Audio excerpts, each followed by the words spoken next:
অন্তর্বর্তী সরকার নিরপেক্ষ না থাকলে নির্বাচনের সময় নিরপেক্ষ সরকারের প্রয়োজন হতে পারে, এমন মন্তব্য করেছেন বিএনপি মহাসচিব মির্জা ফখরুল ইসলাম আলমগীর। তিনি মনে করেন অন্তর্বর্তী সরকার নিরপেক্ষতা বজায় রাখবে। সচিবালয় থেকে শুরু করে বিভিন্ন স্থানে এখনও আওয়ামী দোসররা বসে আছে বলেও মন্তব্য করেন মির্জা ফখরুল। জাতীয় প্রেস ক্লাবে আলোচনায় এসব কথা বলেন তিনি। আরও জানাচ্ছেন জাহিদ রহমান।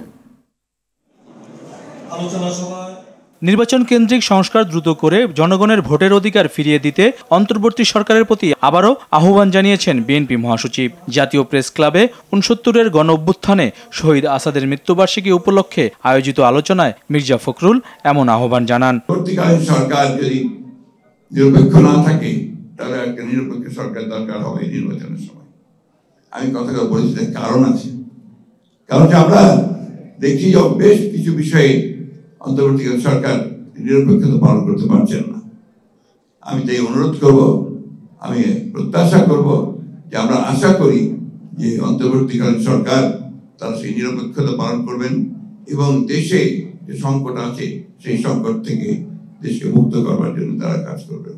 জোর করে নির্বাচনের আকাঙ্ক্ষাকে বিতর্কিত করলে জনগণ আবার অধিকার হারাবে, এমন মন্তব্য করে বিএনপি মহাসচিব অন্য শক্তির মাথাচাড়া দিয়ে ওঠার আশঙ্কা করেন। আমরা এখনো দেখছি যে আমাদের আমলাতন্ত্র আগের যে ব্যবস্থা ছিল সেই ব্যবস্থায় তারা এখনো সচিবালয় থেকে শুরু করে সমস্ত প্রশাসনে তারা একইভাবে তাদের ভূমিকা পালন করছে, কোনো রকম রদবদল হয়নি। জাতীয় প্রেস ক্লাবে অন্য এক আলোচনায় দলের স্থায়ী কমিটির সদস্য সেলিমা রহমান বলেন, দেশপ্রেমিক শক্তি হিসেবে আত্মপ্রকাশ করতে পারলেই সুখী সমৃদ্ধ বাংলাদেশ সম্ভব।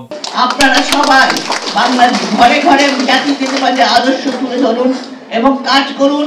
আগামী দিনে কোন রকম ষড়যন্ত্র, এখন একটা জিনিস মনে রাখতে হবে, আমাদের ঐক্য রাখতে হবে। জাতীয় প্রেস ক্লাবের সামনে অবস্থান কর্মসূচিতে অংশ নিয়ে বিএনপি চেয়ারপারসনের উপদেষ্টা জয়নুল আবেদিন ফারুক বলেন, নিজেদের মধ্যে অনৈক্য তৈরি হলে শেখ হাসিনার প্রেতাত্মারা সুযোগ পাবে।